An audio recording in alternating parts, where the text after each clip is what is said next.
Bonjour à toutes et à tous, on se retrouve aujourd'hui pour une nouvelle vidéo. Alors c'est une vidéo qui condense toutes les vidéos, tous les reportages que j'avais fait sur ce dossier de la disparition de Delphine.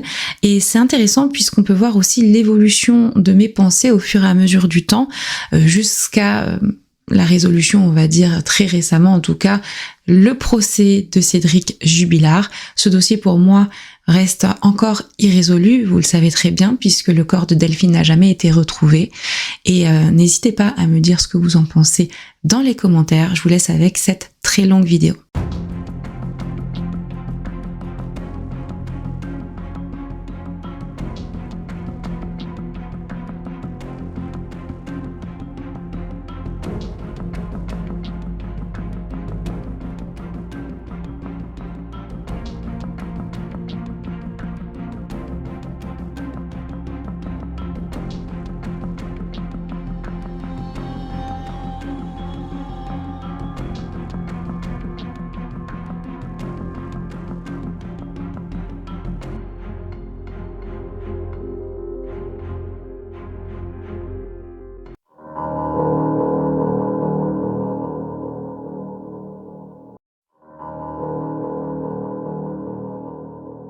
Je vais essayer de faire rapide, mais il y a pas mal de choses à mettre en place pour comprendre le contexte de cette disparition qui est très important pour moi dans cette affaire. On est fin de l'année dernière, donc c'est quand même assez récent, même très récent, en décembre 2020. Dans le Tarn, donc c'est en Occitanie, dans le sud de la France, et plus précisément, on est à Cagnac-les-Mines, qui est une petite ville de 2500 habitants, à environ une quinzaine de minutes d'Albi. Là, on va retrouver dans une maison 4 membres d'une famille, les 2 parents et les 2 enfants. La mère qui s'appelle Delphine Jubilard, qui a 33 ans, le père qui s'appelle Cédric Jubilard, qui a 34 ans, et leurs 2 enfants, une petite fille qui s'appelle Elia, qui a 18 mois, et un garçon de 6 ans qui s'appelle Louis. Les 2 parents se sont mariés depuis 2013, mais se connaissent depuis un petit moment. Ils se sont rencontrés quand Delphine était au lycée. Lui, il travaillait déjà. Ils sont tombés très rapidement amoureux. En 2014, ils construisent leur maison à Cagnac-les-Mines, une maison de plein pied de 110 mètres carrés. Donc c'est leur petit chez eux, c'est leur première maison. Et puis ils sont dans un quartier avec quand même des belles maisons. D'ailleurs, le voisin, c'est une maison qui est très moderne, leur voisin le plus proche, et surtout qui fait très net. Et la plupart des maisons autour d'eux ont une piscine. Donc quand je vais regarder sur Google Maps, parce que c'est ce que je fais tout le temps pour m'imprégner un peu de l'endroit où les disparitions ont lieu, c'était des photos de Google Maps qui dataient de 2013. Il n'y avait qu'une sorte de chantier, on ne voit pas du tout la maison, mais on a d'autres photos de la maison qui sont disponibles un peu partout parce qu'on connaît évidemment l'adresse exacte, et donc on a des photos que je vous mets ici un peu partout de la maison. Qu'est-ce que font les parents? Delphine, elle, est infirmière de nuit dans une clinique privée d'Albi. Elle est infirmière dans le service de gastro-entérologie. Pour son caractère, c'est une femme qui est très joyeuse, qui apporte un peu de joie et de bonne humeur autour d'elle et de ses collègues de travail avec qui elle s'entend très bien. Elle aime sortir, c'est une jolie femme qui prend soin d'elle, mais vous verrez après, elle cachait quand même quelques secrets. De son côté, Cédric, lui, il est à son compte et il est peintre plaquiste. Il est décrit comme quelqu'un qui a quand même de la poigne, qui a un sacré caractère et qui aime pas quand on va pas dans son sens. Par contre, c'est quand même quelqu'un apparemment sur qui on peut compter. Ça, c'est les dires de ses anciens collègues de travail. Il a, de par son histoire d'enfance, vu que sa mère l'a eu très jeune, il a été placé en famille et on a l'impression qu'il a un manque à combler parce que il aime bien quand toute l'attention est sur lui, montrer qu'il est là, c'est important pour lui, il aime bien faire le pitre. Il a un caractère très provocateur. D'ailleurs, il va pas hésiter quand on va pas dans son sens, même si c'est des clients. Donc pour dire qu'il a vraiment peur de rien, et c'est vraiment comme ça qu'il est décrit par ses collègues. Inutile de vous rappeler qu'on est en 2020 et qu'on traverse une crise. Au niveau de son emploi, Delphine, son emploi n'a pas du tout été touché, vous vous en doutez, vu qu'elle était infirmière, son emploi a été beaucoup plus requis, on va dire, dans le cadre de cette crise et de la gestion de cette crise sanitaire. Par contre, pour ce qui était de Cédric, malheureusement, lui, il a pris de plein fouet les conséquences de cette crise et en fait, il avait du mal à joindre les 2 bouts. Pour ce qui est du couple, en 2020, donc à l'époque de la disparition en décembre 2020, le couple va très mal. Effectivement, ils étaient en pleine procédure de divorce. C'est un divorce qui avait été demandé par Delphine. Déjà, elle en avait parlé depuis un moment de se séparer de son mari. Elle en avait parlé à sa cousine 2 ans auparavant, en 2018. Et là, elle a vraiment pris la décision en août 2020, pour plusieurs raisons d'ailleurs qu'on va évoquer ici. Et qu'il faut savoir que même s'il est en procédure de divorce, ils habitaient quand même sous le même toit avec son mari. On ne sait pas vraiment pourquoi. Cédric voulait encore essayer de sauver son couple. Il dit qu'il se l'est résigné à peu près en octobre 2020, où il a commencé à se réinscrire s'inscrire sur Mythique, le site de rencontre. Et je pense que c'était surtout pour les enfants, pour faire une transition plus tranquille. Pour ce qui est des raisons, on sait que Delphine s'occupait apparemment pas mal de plein de choses dans la maison. C'est elle qui faisait le ménage, elle s'occupait pas mal de ses enfants.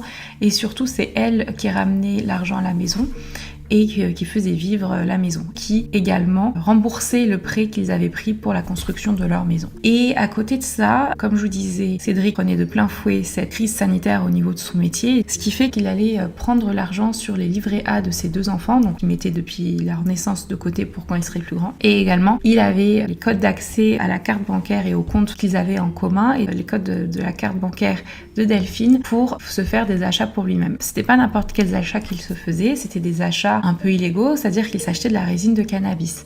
Et c'était un grand consommateur, donc il fumait à peu près une dizaine de joints par jour, ce qui n'est pas rien, et c'était l'équivalent de 400 € par mois. Donc c'était très irresponsable de sa part, clairement, quand on n'était pas quelqu'un qui gagnait bien sa vie. Elle lui reprochait pas mal de choses, et notamment, elle, ce qu'elle disait, c'est qu'elle avait l'impression d'avoir 3 enfants et non 2 à la maison, en parlant de son mari. Et également, il lui avait promis qu'il lui ferait un extérieur de maison vraiment sympa, avec une piscine, tout ça, et puis en fait, l'extérieur de maison a réellement été laissé à l'abandon, c'est-à-dire que c'est vrai qu'on a l'impression que c'est un peu une décharge publique. Ça fait tâche un peu dans le quartier d'ailleurs, tout le monde a des beaux extérieurs, des piscines, et puis eux, ils ont vraiment un amoncellement de ferraille, de vélos, de jouets d'enfants dans le jardin. Je vais vous mettre des photos. Et effectivement, elle, ce qu'elle disait, c'est qu'elle en avait marre de vivre comme les bidochons. En plus de ça, comme c'était un couple qui s'était rencontré très jeune, peut-être qu'elle n'avait plus d'amour. Pour couronner le tout, en plus, en été 2020, elle avait rencontré quelqu'un, donc elle avait un amant depuis, avec qui elle avait des projets d'avenir dont je vous parlerai un peu plus tard. Et tout ça combiné fait qu'elle a demandé le divorce.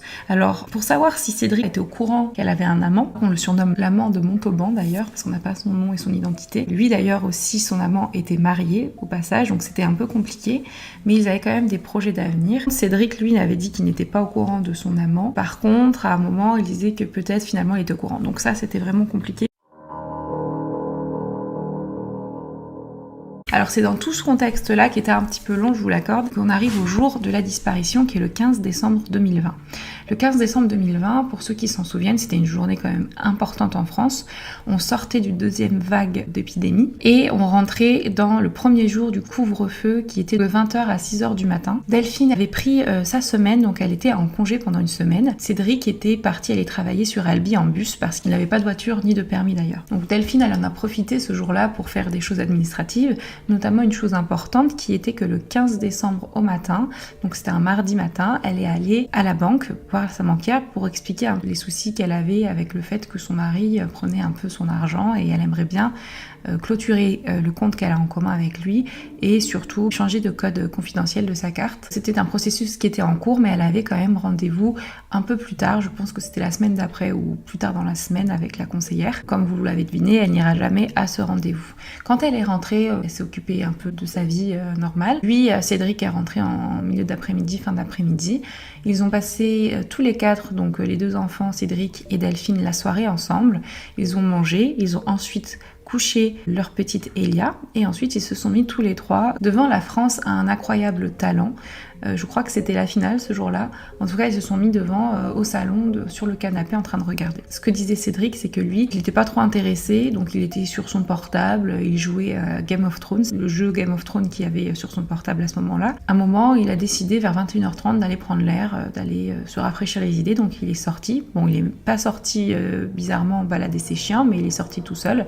Ça a été confirmé par des voisins qui effectivement l'ont aperçu. Dans la nuit, vers 4h du matin, Cédric va appeler les gendarmes pour déclarer la disparition de sa femme. Donc lorsqu'il est interrogé par les gendarmes, voici ce qu'il explique. Donc là je vais vous faire une chronologie presque heure par heure de ce qui s'est passé ce soir de la disparition de Delphine Jubilard. Comme je vous disais, à 21h30, il est sorti, il est resté environ une demi-heure dehors pour prendre l'air sans ses chiens et apparemment il jouait sur son portable.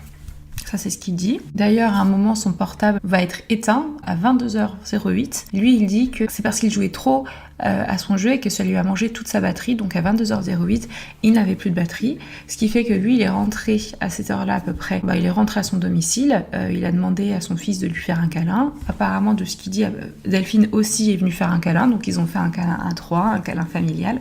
Quand on connaît le contexte et surtout qu'ils étaient en plein divorce et qu'apparemment ça se passait pas très bien, c'est vrai que c'est un peu bizarre d'imaginer cette scène-là, mais après c'est peut-être pour les enfants. Lui, Cédric disait que c'était un divorce qui se passait bien, alors qu'apparemment ça ne se passait pas vraiment bien et qu'il y avait beaucoup de prises de bec. Là, il est 22h19. Exactement, à 22h19, Delphine va envoyer une photo, un selfie via Snapchat à son amant, donc l'amant de Montauban.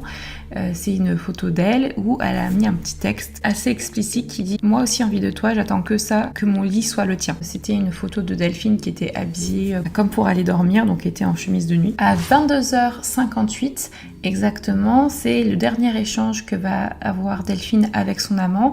En fait, ils se disent bonne nuit, tout simplement. Quelques minutes plus tard, le petit Louis de 6 ans a été interrogé par les gendarmes et il va dire que lui, quelques minutes plus tard, 23h07, il va entendre ses parents avoir une grosse dispute.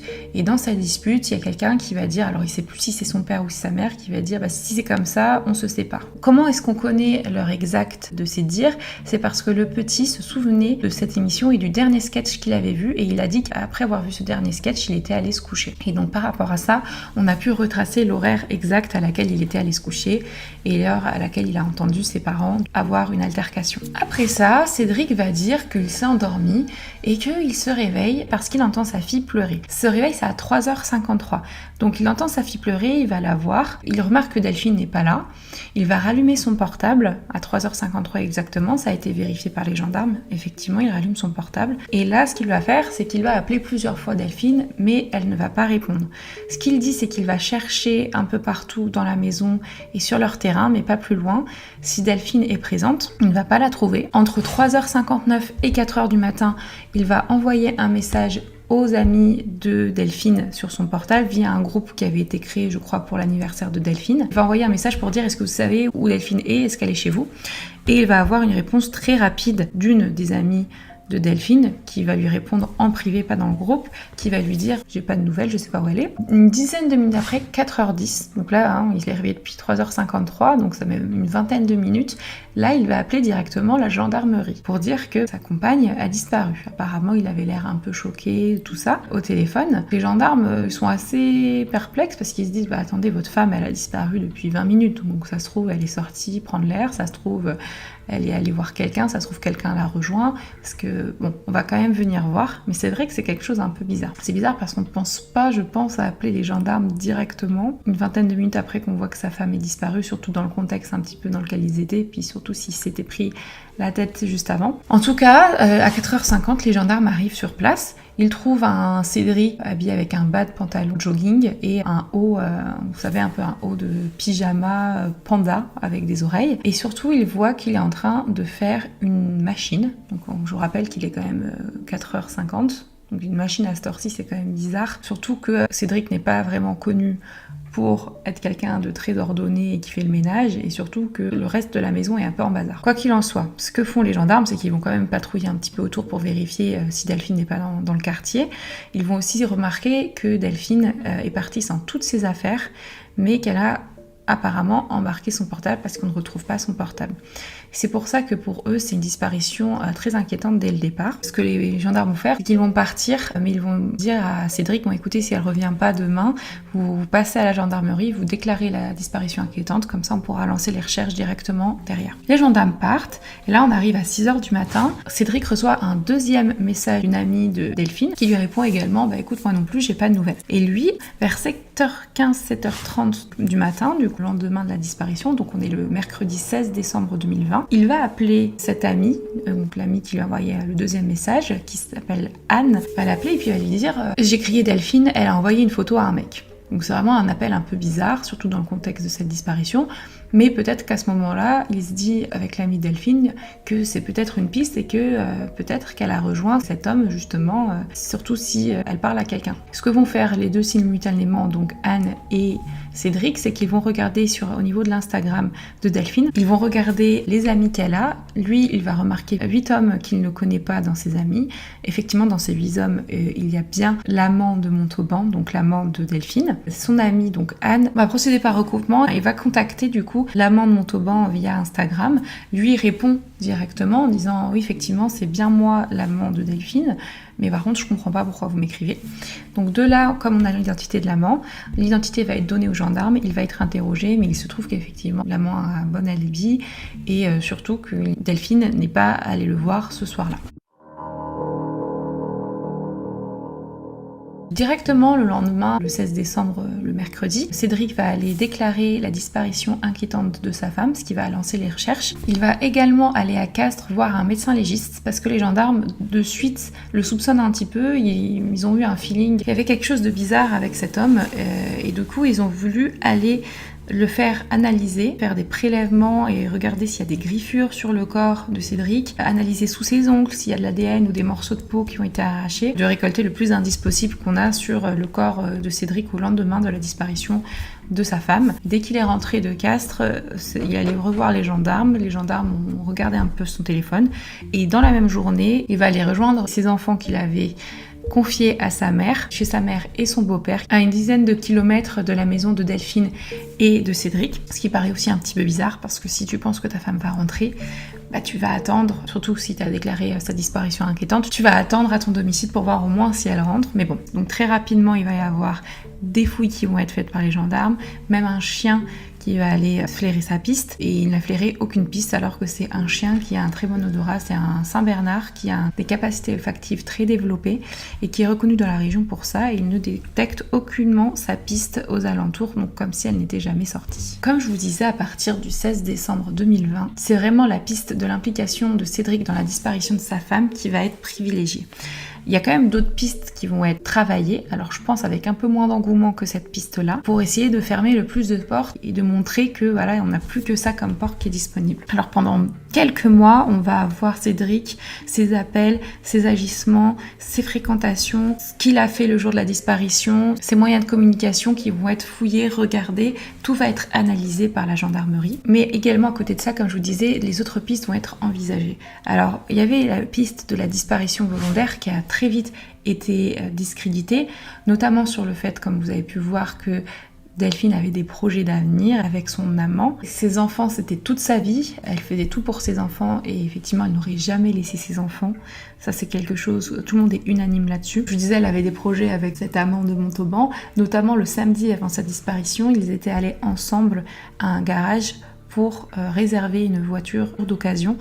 Donc j'imagine qu'ils avaient prévu d'acheter une voiture ensemble, ça je n'ai pas trop compris. En tout cas, ça montre qu'elle avait quand même des choses de prévues et qu'elle n'avait pas prévu de partir précipitamment comme ça, surtout qu'elle serait partie avec aucune affaire et seulement avec son portable. Il y a également une piste, mais qui a rapidement été écartée aussi, un peu pour les mêmes raisons, c'est la piste qu'elle ait mis fin à ses jours. Pourquoi est-ce que ça a été écarté très rapidement? Comme je vous disais, elle avait des projets d'avenir, surtout elle avait un peu repris confiance en elle depuis qu'elle avait rencontré cet homme, donc elle s'était remise au sport, elle se remaquillait, elle reprenait encore plus soin d'elle qu'avant, elle n'avait pas d'antécédents de dépression, en tout cas de dépression connue, et puis surtout, vu le dernier Snapchat qu'elle a envoyé à son amant, ça a montré qu'elle avait envie d'aller de l'avant. Il y a une piste que j'ai pensée, c'était la piste de la femme de l'amant.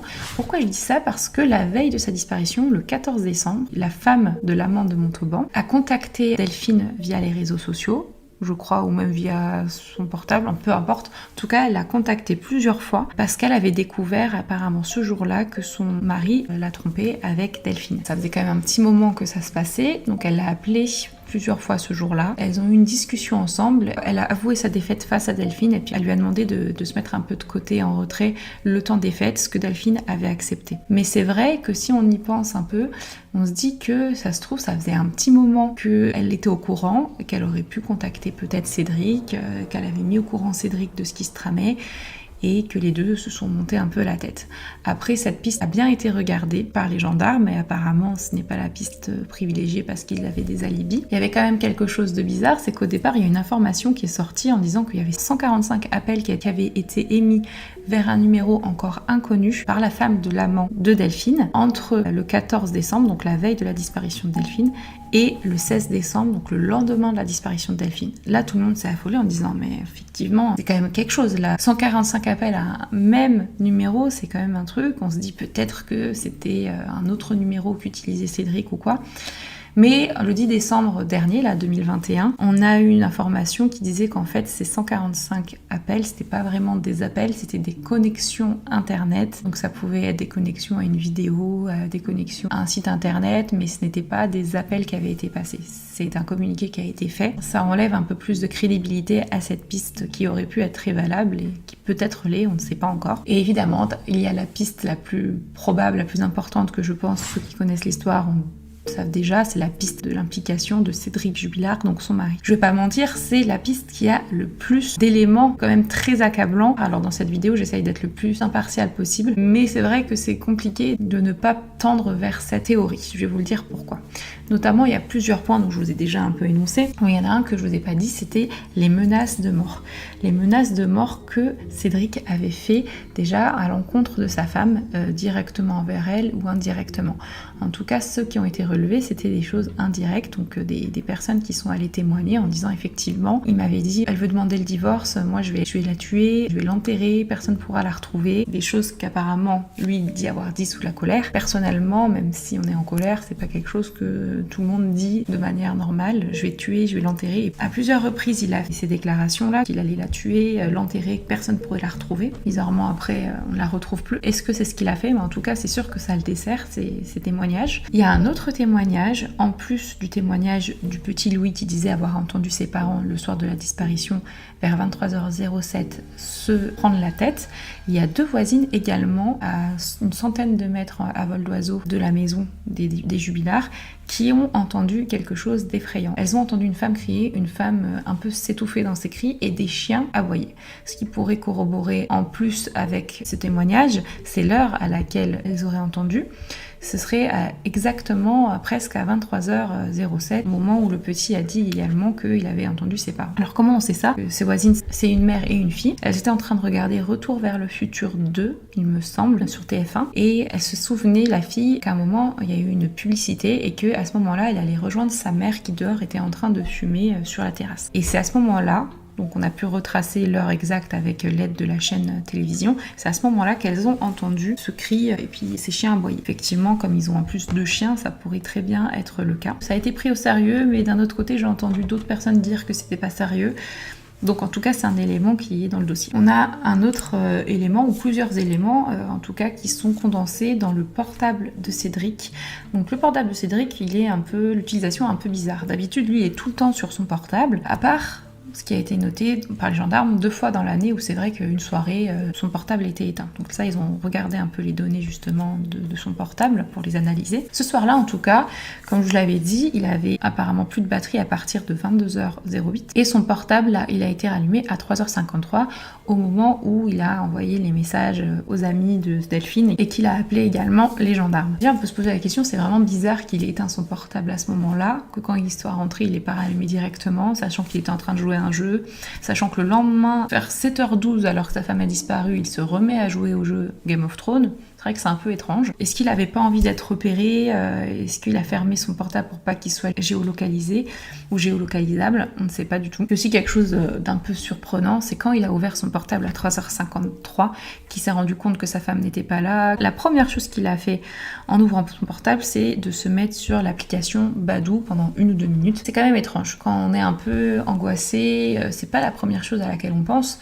Après, c'est 1 ou 2 minutes, c'est pas beaucoup. Après, moi, je suis pas tant choquée que ça, vu qu'ils étaient en instance de divorce et que lui, il était déjà sur Mythique et que elle avait un amant. On sait pas si lui, il était courant ou pas, mais en tout cas, Après, le fait qu'il soit sur Badoo, c'est pas ça qui me choque, c'est surtout le timing qui est pas du tout le bon pour moi. Il y a également, comme je vous disais, l'histoire de la machine à laver qu'il a fait au moment où les gendarmes sont arrivés, donc en pleine nuit. C'est vraiment pas quelque chose qu'on fait qui est courant, pas du tout. Et en plus, lui, c'était pas quelqu'un du tout de très maniaque du ménage, même c'était plutôt l'inverse. Et comme je vous disais, la maison à côté était en bazar et je vois pas pourquoi c'était ça en premier. Alors, ce qu'il y avait à l'intérieur de cette machine, en plus, donc ça a été perquisitionné 34 heures après la disparition de Delphine. Ils ont récupéré donc en scellé le contenu qui était du coup la couette du lit de Delphine Jubilard. Bon, c'est encore un élément quand même très troublant. On a demandé à Cédric pourquoi est-ce qu'il a lavé cette couette à cette heure-ci.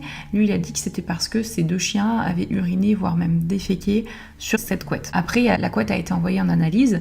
On n'a pas encore les résultats, en tout cas je ne les ai pas vus. Par contre, j'ai vu les résultats de l'eau qui avait été analysée, l'eau de lavage en fait de la machine, et même le siphon qui avait été analysé. Il n'y avait aucune trace d'urine, donc c'était bizarre, mais également aucune trace de sang. Donc on aurait pu croire qu'il avait lavé cette couette pour cacher le fait qu'il y ait du sang de Delphine, mais en tout cas il n'y avait aucune trace de sang nulle part. Après, je ne sais pas pourquoi il l'a fait, mais c'est pas parce qu'il n'y a aucune trace de sang qu'il ne l'aurait pas tué cette nuit-là, parce qu'il peut très bien l'avoir étouffé et qu'il n'y ait aucune trace derrière qui le prouve. Après, je sais pas pourquoi. Par contre, il y a une trace de sang qui a été retrouvée sur la manche du pyjama de Cédric, mais c'est vraiment une nanogoutte de sang, donc vraiment quelque chose de tout petit. Évidemment, tout avait été passé au Blue Star dans la maison. Et en fait, c'est pas très recevable comme preuve parce que c'était mélangé à du sperme de Cédric. Donc on se demande est-ce qu'ils ont eu une relation sexuelle ce soir-là, ou peut-être que c'était une petite coupure.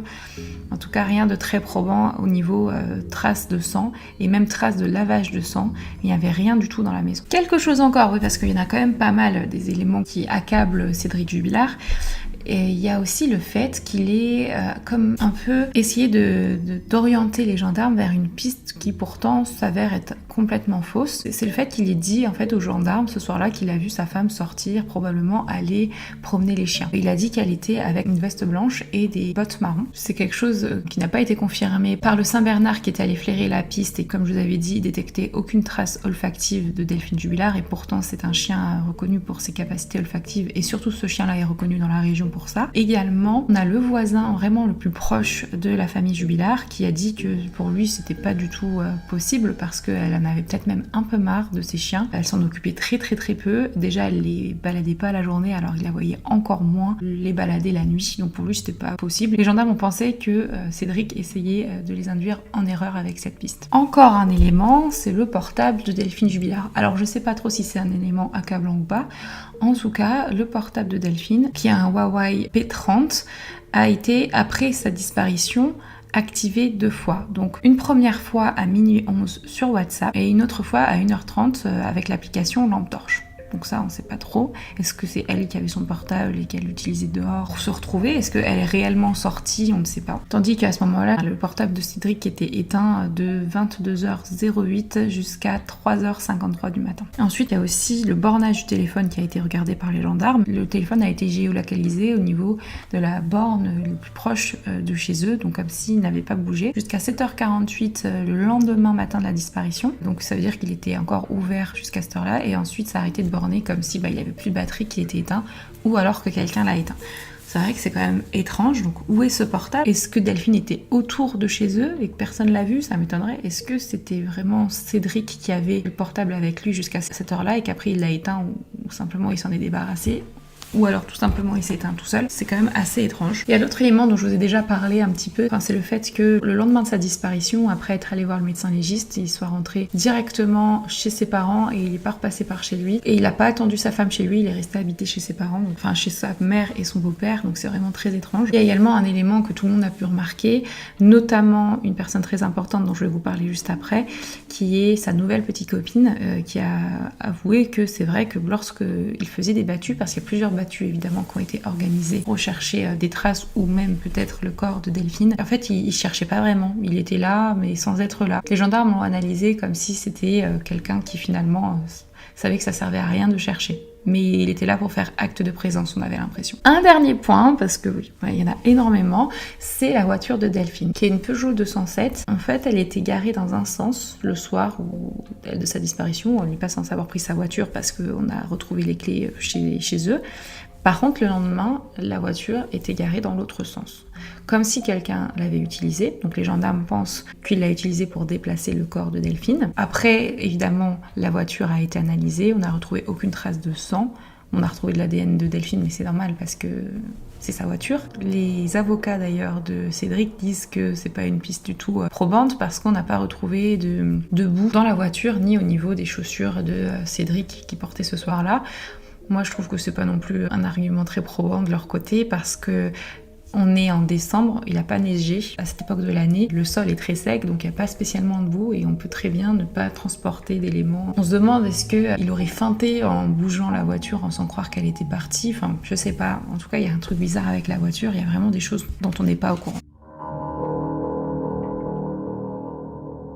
Et donc c'est pour toutes ces raisons que je vous ai énoncées là que le 18 juin 2021, donc il y a vraiment très peu de temps, Cédric Jubilard est mis en examen pour meurtre aggravé, donc homicide sur conjoint, parce que selon la juge d'instruction, il y avait quand même beaucoup trop d'éléments qui l'incriminaient. Donc il est pour le moment incarcéré en maison d'arrêt, en détention provisoire, et c'est une incarcération qu'il est obligé de faire en isolement du fait de l'engouement et de la médiatisation autour de cette affaire. Donc ça veut dire qu'il ne peut recevoir personne en visite et qu'il n'a normalement pas de lien avec des co-détenus. Il a seulement ses avocats qui vont le rendre visite. Cette mise en détention le 18 juin, c'est suite à la mise en garde à vue de Cédric et également de sa mère et de son beau-père. Mais eux sont relâchés après les heures de garde à vue alors que lui, il est incarcéré. Et c'est le même jour d'ailleurs que le procureur de la République de Toulouse va faire un communiqué de presse et va annoncer un peu pas mal d'éléments dont je vous ai parlé là qui incriminent Cédric Jubilard. Évidemment pas tout ce qu'il y a dans le dossier parce que l'instruction est encore en cours, mais quand même les éléments qui montrent qu'il y a quand même des choses troublantes du côté de Cédric et notamment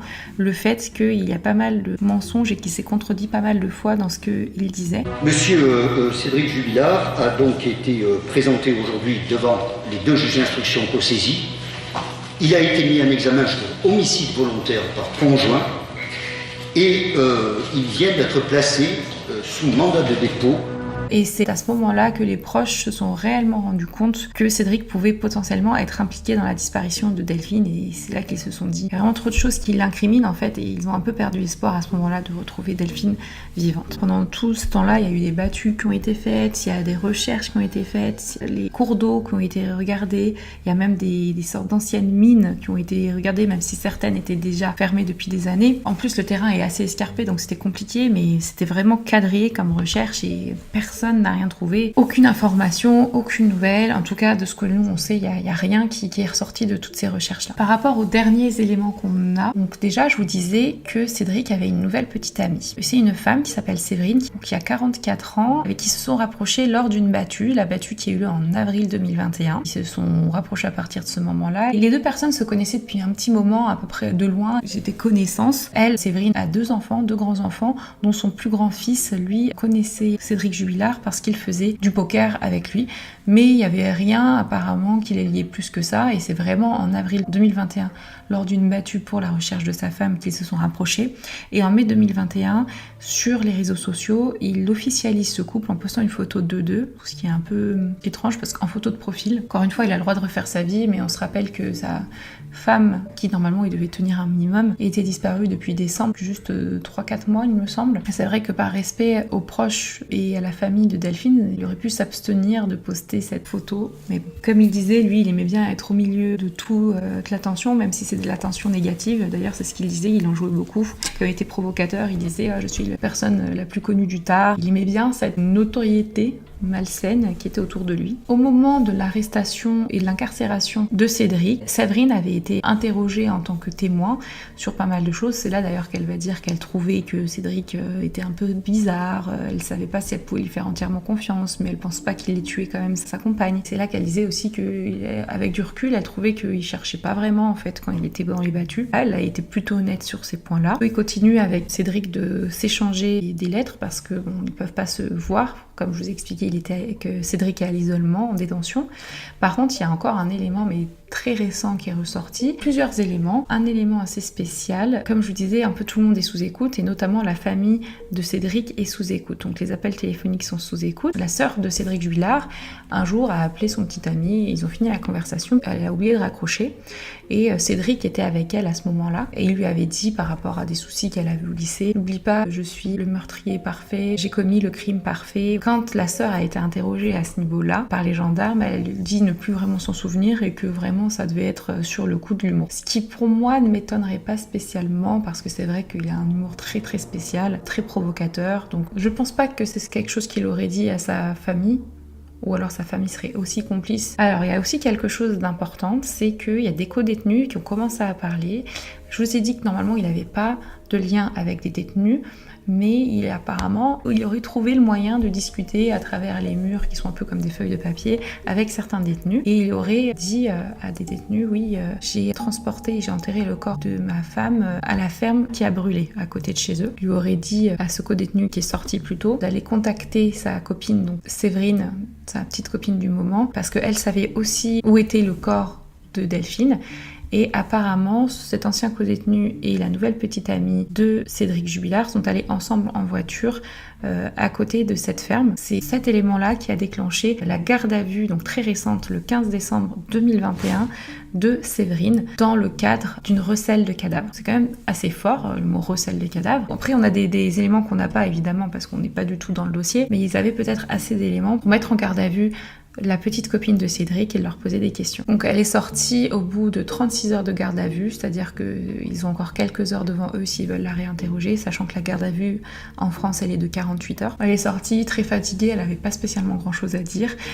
Par contre, la famille Delphine, à ce niveau-là, ne croit pas trop à cette piste. Elle a l'impression que Cédric essaye de manipuler, un peu comme il a l'habitude de faire, les informations et manipuler les gendarmes en leur donnant des fausses pistes. Donc je sais pas s'il y a des fouilles qui ont été faites, je pense qu'évidemment ils vont aller fouiller à ce niveau-là, je pense que ça a été fait ou que ça va être fait. Dans les prochains mois on aura peut-être d'autres informations qui vont sortir sur cette piste-là. Comme je vous disais, en plus Cédric, lui, il adore cette nouvelle notoriété, ça lui est monté à la tête un petit peu, donc il est possible, vu qu'il est un peu égocentrique à ce niveau-là, qu'il puisse faire des erreurs si on ne parle plus assez de lui pendant un petit moment, ce qui n'est pas le cas pendant cette année 2020, parce que il est devenu quand même malheureusement, tristement célèbre malgré lui, et on lui donne de la notoriété, vu que cette affaire est ultra médiatisée. Ces avocats, pour eux, ils trouvent que ce dossier est vide, et tous les éléments dont je vous ai parlé qui accablent Cédric sont réfutables selon eux. Donc clairement, ils ont fait plusieurs demandes pour relâcher Cédric, dont 2 qui ont été rejetées. Ils en ont fait une 3e là où on n'a pas encore la réponse. Je pense qu'il y a quand même des éléments importants dans le dossier qui font qu'il est encore emprisonné aujourd'hui, parce qu'on ne garde pas quelqu'un en détention si on n'est pas sûr de ce qu'on fait. Après, pour moi, mon avis, c'est effectivement qu'on a énormément de ce qu'on sait, nous, de points qui accablent Cédric Jubilard. En plus, on fait un peu un transfert, parce que même quelques semaines avant la disparition de Delphine, on avait le procès aux assises de l'affaire Daval. Vous savez, c'était cet homme qui pleurait aux médias parce que sa femme avait disparu alors qu'elle était allée courir. Et au final, on s'est rendu compte que c'est lui qui l'avait tuée. On peut faire une correspondance entre ces deux affaires qui se ressemblent quand même pas mal à certains points, à l'exception que Cédric, même s'il était très égocentrique, n'allait pas interpeller les médias. Je vous dérange pas trop ? Bon, vous avez encore de l'espoir quand même ? Dans quel état d'esprit vous êtes ? Vous voulez pas 30 secondes ? Non. Donc maintenant, je pense que c'est aux enquêteurs de travailler, à la justice de faire son travail. Je pencherai évidemment, de ce que j'ai vu et de ce que j'ai pu lire, je pencherai vers la piste criminelle, malheureusement du côté du conjoint. J'espère me tromper, j'espère réellement qu'en fait elle a encore envie quelque part, mais malheureusement j'ai pas l'impression que c'est le cas, et on va pas se mentir, avec les années qui passent, c'est de moins en moins possible. En tout cas, j'espère pour la famille qu'on aura le fin mot de cette histoire.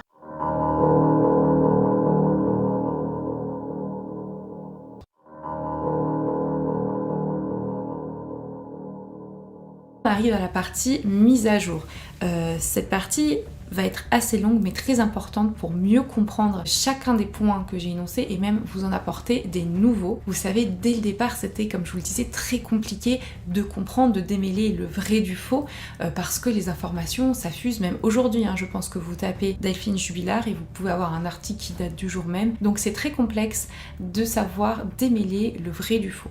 Et en plus de ça, on a eu le procureur de la République de Toulouse, comme l'avait expliqué Rafu dans sa vidéo, qui s'était exprimé après la mise en examen de Cédric Jubilard, donc en juin 2021, et qui avait donné des informations qui étaient fausses. Et donc ces informations fausses, donc qui ont été données de manière volontaire ou non, volontaire peut-être pour protéger certains points du secret de l'instruction, en tout cas ces informations fausses ont été reprises par les médias qui derrière ont été donc mal compris par certains, par moi également, en tout cas j'avais des informations qui étaient fausses mais qui étaient transmis par le procureur de la République. Donc dans ses déclarations où il y avait des erreurs, déjà il avait expliqué que la lampe torche du portable de Delphine n'avait pas été utilisée, ce qu'on a su qui était faux par la suite. Ensuite il y avait cette explication de la couette justement. Lui avait expliqué que la couette avait été lavée le soir même, donc au moment où les gendarmes sont arrivés après l'appel, le premier appel de Cédric Jubilard, le soir de la disparition de Delphine, et que eux auraient vu apparemment une couette se faire laver dans la machine à laver ou alors être sur le point de se faire laver. Et en fait, pas du tout. Les gendarmes qui étaient présents ce jour-là ont bien expliqué que non, il n'y avait pas de machine à laver en route au moment où ils sont arrivés au domicile et que c'est seulement 36 heures plus tard que la couette a été retrouvée fraîchement lavée, donc étendue sur un étendage dans le salon du domicile des Jubilard. Et effectivement, sur une des photos prises le lendemain par les gendarmes le 16 décembre 2020, on a une photo du salon et on voit bien la couette qui est sur le canapé du salon, donc qui n'était pas du tout lavée. Alors ça fait pas énormément non plus de points où le procureur s'est trompé, mais c'est assez important de le dire pour remettre les choses dans leur contexte.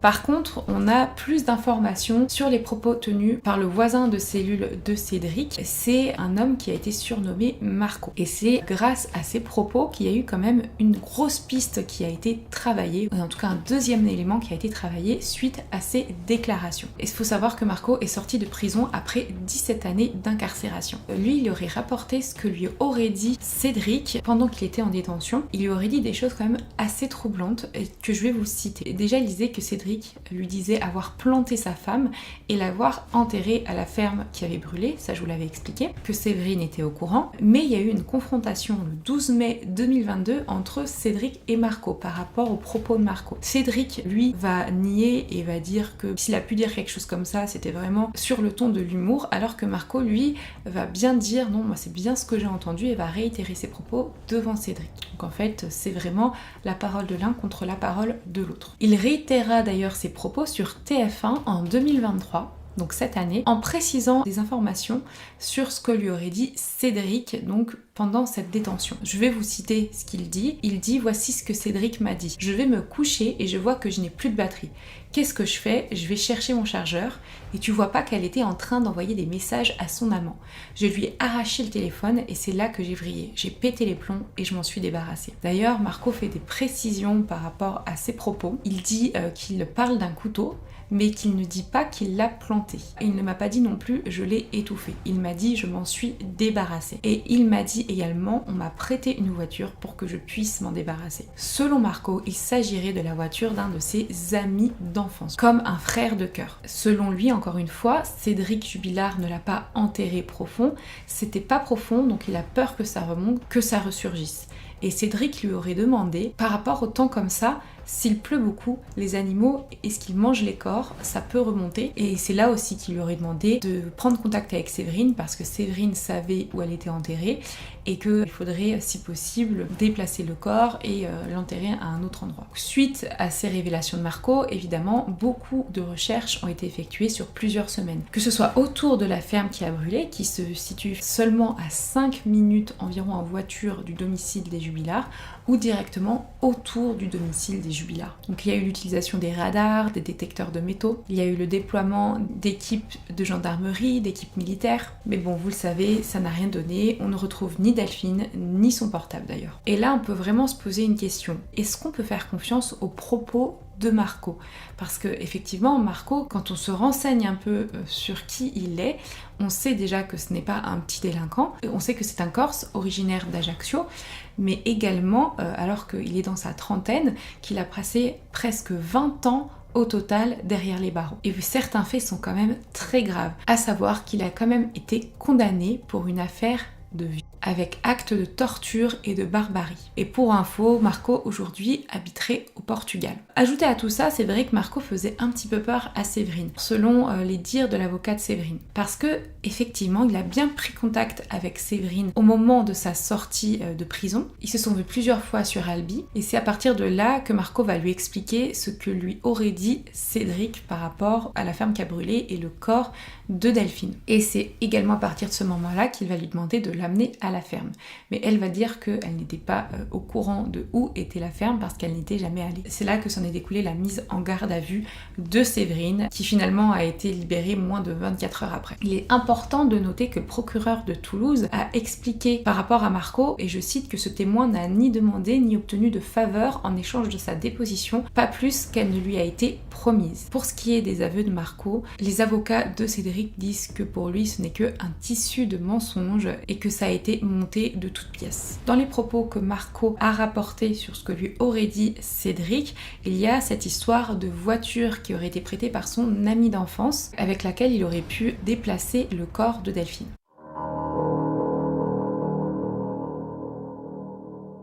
On parle d'une voiture blanche. C'est pas la voiture blanche qu'on voit garée encore aujourd'hui devant le domicile des Jubilard. Ça, c'est une ancienne voiture qui avait appartenu à Cédric et qui était hors d'usage au moment de la disparition, et qu'il est toujours aujourd'hui. Par contre, on a bien retrouvé cette voiture blanche et cet ami de Cédric, qui est un homme de 32 ans, qui habite seulement à 2 km de la maison des Jubilard et qui possède une Peugeot 306 blanche. Et cette Peugeot a donc été saisie sur la base des témoignages de Marco. Donc en premier lieu, il y avait une expertise ADN qui avait été réalisée sur des taches de sang qui avaient été retrouvées dans la voiture. Et seulement un profil ADN féminin avait été mis en évidence, ce profil ne correspondant pas au profil génétique de Delphine. Un an après environ, on a fait des expertises ADN sur plusieurs éléments pileux retrouvés dans cette voiture. Et de cette cinquantaine d'éléments pileux, un seul a pu donner un résultat génétique satisfaisant. Ainsi, on a pu une fois encore identifier un profil ADN féminin, celui-là aussi qui ne correspondait pas à Delphine. Et tous les autres éléments pileux n'étaient pas exploitables dans le cadre d'une analyse génétique, car probablement l'ADN n'y était pas retrouvé en quantité suffisante. Ces analyses n'ont pas pu démontrer la présence de Delphine dans cette voiture. Par contre, ce que je ne sais pas, c'est si les deux profils ADN féminins retrouvés et dans les traces de sang et dans un des éléments pileux sont les mêmes profils et appartiennent à la même personne. L'idée que Cédric aurait pu utiliser la voiture de son ami, donc avec ou sans son accord, pour déplacer le corps de Delphine, c'était pas complètement incohérent parce qu'on a appris que cet ami avait pour habitude de laisser régulièrement sa voiture ouverte avec les clés sur le contact. C'est vrai que c'est une habitude un peu étrange, quoi qu'il en soit, ça aurait pu concorder avec potentiellement un déplacement à pied de Cédric le soir de la disparition, de chez lui à son ami. Il aurait pu emprunter la voiture de son ami, revenir et déplacer le corps de Delphine. Même si ces analyses ADN ne prouvent pas la présence de Delphine dans la voiture, dans la Peugeot 307 blanche, on ne peut pas ignorer le fait qu'un scénario similaire ait pu se produire, mais cette fois-ci avec directement l'utilisation de la voiture de Delphine, la Peugeot 207 bleue. Ce scénario a pu être exploré pendant la reconstitution qui a eu lieu le 13 décembre 2022, directement sur place, pour la reconstitution de la nuit de la disparition. Là encore, comme pour tout le dossier, il n'y a pas de preuves irréfutables, mais que des indices concordants. Et c'est là qu'on va enfin un peu plus comprendre la problématique du stationnement du véhicule de Delphine. Il y a 2 témoignages obtenus qui sont formels. La voiture qui est garée en face du domicile a a été aperçu par 2 témoins garés dans un sens bien précis. Je vais vous citer ce qu'a dit le voisin qui possède une sorte de camionnette blanche qui est vraiment un des voisins les plus proches des Jubilard et qui avait l'habitude de garer sa voiture au même endroit et de voir toujours la voiture de sa voisine garée aussi au même endroit. Ce voisin était présent au moment de la reconstitution en décembre 2022. Je vais vous citer ce qu'il a dit. Le voisin d'en face, il se rappelle que la voiture de Delphine était garée à la seconde place en partant du haut, le capot vers moi, dans le sens de la montée. Delphine avait toujours l'habitude de se garer là et moi toujours à la première place en partant du haut, dans cette fameuse rue Yves Montand. Il explique que le jour de la disparition, donc le mardi 15 décembre 2020, lui il est rentré vers 21h15. Il se gare toujours à sa même place et il se rappelle se garer avec la voiture de Delphine qui lui fait face. Donc lui il vient se garer ici et le capot de la voiture de Delphine est là. Ce qu'on a su un peu par la suite, c'est qu'elle se garait comme ça parce que c'était plus facile pour elle de sortir sa petite fille qui était dans un siège bébé qui était situé côté droit sur la banquette arrière. Donc ce témoignage est complété par le témoignage d'Anne, donc toujours la très bonne amie de Delphine, qui passe devant son domicile le jour de la disparition et plus précisément vers 17h, en tout cas en fin d'après-midi. Donc elle, c'était un peu plus tôt que le voisin, mais elle se rappelle bien que la voiture de Delphine était garée le capot vers le sens de la montée, donc comme l'autre voisin l'affirme. Et elle se souvient parce qu'en plus elle a discuté avec Delphine ce jour-là, elle avait même failli écraser un de ses chiens. Or, le lendemain, donc le 16 décembre 2020, le voisin va prendre sa voiture et il va remarquer que la voiture de Delphine est garée d'une manière différente. Je vais vous citer ce qu'il dit au juge d'instruction. Je me souviens, la veille, j'ai fait le créneau et je me suis garée normalement. Le matin, ma fille était sur le côté le temps que je manœuvre et je me suis dit, ils m'ont collé ce coup-ci et je voyais le siège auto. Avant, je ne voyais jamais le siège auto. Et c'est là qu'il s'est dit, c'est bizarre, ils se sont garés autrement. Et également, les 3 gendarmes qui sont venus inspecter le véhicule le matin de la disparition de Delphine confirment le sens du stationnement, capot vers le bas. Donc c'est-à-dire que entre 21h15 et le lendemain 7h, la voiture, selon les témoignages des différentes personnes, aurait été utilisée et aurait été garée mais d'une manière différente. Donc les gendarmes seront également présents le jour de la reconstitution en décembre 2022, tout comme l'a été Cédric Jubilard. Et il n'y a que Cédric Jubilard qui va aller à l'encontre de ces versions. Il va dire que lui, quand il est rentré de son travail le 15 décembre 2020, il sera rentré vers 18h et il se rappelle que la voiture de Delphine était garée capot vers le bas. Il va donner plus de précisions quant aux habitudes de stationnement de Delphine et je vais vous le citer. Il dit « Delphine se garait toujours vers le haut quand elle revenait du travail et vers le bas quand elle revenait de l'école. » Après, c'est vrai que cette information, combinée à une autre information qui malheureusement ne fait pas partie du dossier car elle n'a pas été restituée dans un procès verbal, corroborait le fait que quelqu'un ait utilisé la voiture de Delphine ce soir-là. En effet, les gendarmes qui sont venus le soir de la disparition de Delphine se rappellent avoir vu la voiture de Delphine et avoir vu de la condensation dans la voiture. Et ils se sont dit, bon, quelqu'un a dû l'utiliser, mais ils ne se sont pas posé plus de questions que ça. Et c'est vrai qu'on ne sait pas la nature exacte de cette condensation, donc maintenant évidemment c'est bien trop tard pour le savoir, mais ça corrobore le fait que quelqu'un aurait pu utiliser la voiture. Alors pourquoi, on ne sait pas, mais on peut imaginer.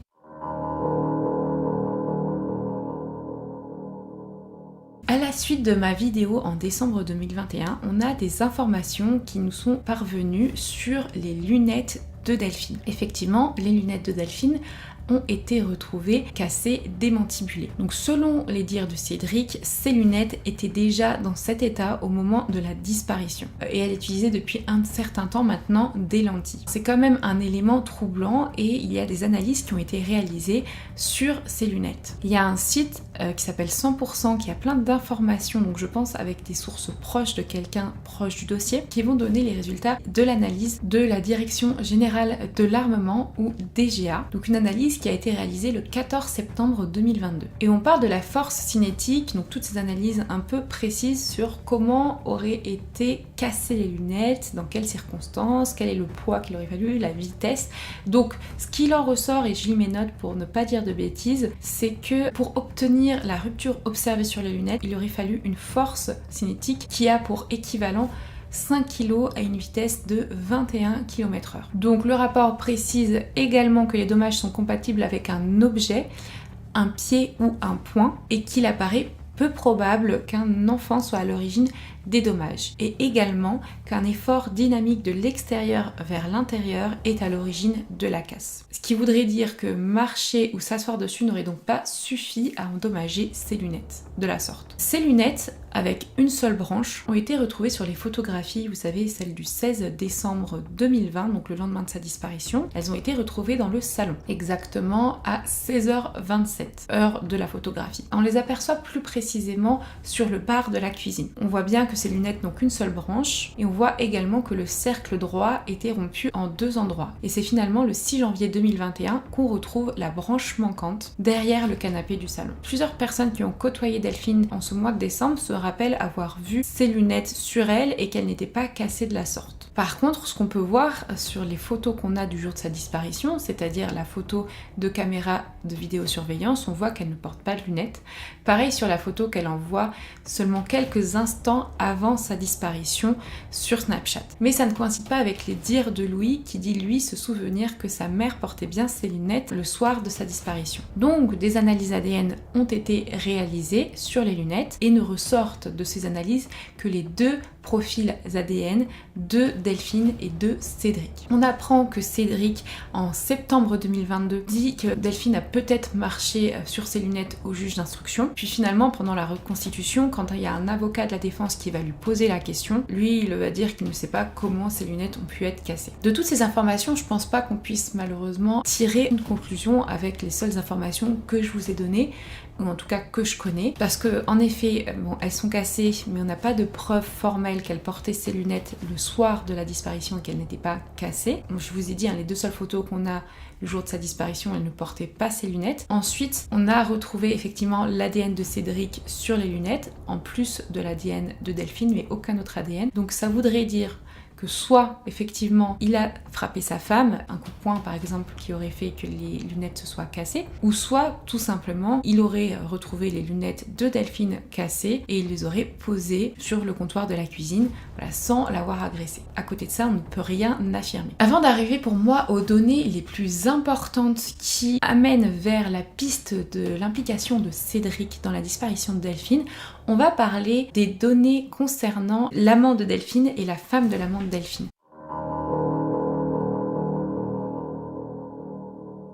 En effet, on a vraiment des informations très précises, encore une fois rapportées par le site internet 100% sur ce qu'on appelle la domotique que je vais vous expliquer juste après. En effet, l'amant de Montauban et sa femme sont à la suite de ces analyses encore moins soupçonnés dans la disparition de Delphine. Tout d'abord, j'aimerais rappeler que Montauban se situe à environ 1 heure de route de Cagnac-les-Mines et Montauban ça se situe dans le département du Tarn et Garonne. Donc cet amant a été surnommé pendant un moment Jean, sa femme a été surnommée Cathy, donc c'est comme ça qu'on va les appeler, et ils sont mis hors de cause dans le dossier de la disparition. En effet, très récemment, donc en février 2023, en plus de toutes les autres fois où Jean et sa femme ont été entendus, ils l'ont été à nouveau par les juges d'instruction par rapport à plusieurs mouvements nocturnes répétés au niveau de plusieurs entrées et sorties de leur maison le soir de la disparition de Delphine. Donc comme je vous disais, ce sont des informations qui ont été rapportées par la domotique de la maison de Jean et Cathy. Pour information, la domotique étant l'ensemble des techniques visant à intégrer à l'habitat tous les automatismes en matière de sécurité, de gestion d'énergie, de communication. Donc grâce à ça, on a plusieurs informations sur le nombre de fois, par exemple, la porte d'entrée de la maison a été ouverte, donc le soir de la disparition, le 15 décembre 2020, et même pendant la nuit du 15 au 16. Donc on sait que la porte a été ouverte exactement à 20h08, puis à 22h11 et enfin à 5h40 du matin. Ensuite, on a des données concernant la manipulation de la porte du garage. Elle a été manipulée entre minuit 53 et minuit 56, mais sans pour autant avoir été ouverte. Par contre, elle a été complètement au petit matin, donc à 5h13. Il y a même eu des informations concernant la fermeture des volets de la maison. Donc on sait qu'il y a des volets qui ont été fermés à 22h51. Et aussi, il y a un mouvement qui a été détecté dans la maison à minuit 53. Et donc, selon toutes ces données, ajoutées aux données de géolocalisation des portables de Jean et Cathy, cela atteste d'une présence quasi permanente d'au moins un des deux époux au domicile durant la nuit. Clairement, il ne pouvait pas se trouver à Cagnac. Enfin, on va arriver aux données qui pour moi sont les plus importantes, comme je vous le disais, les données des portables et de Cédric et de Delphine.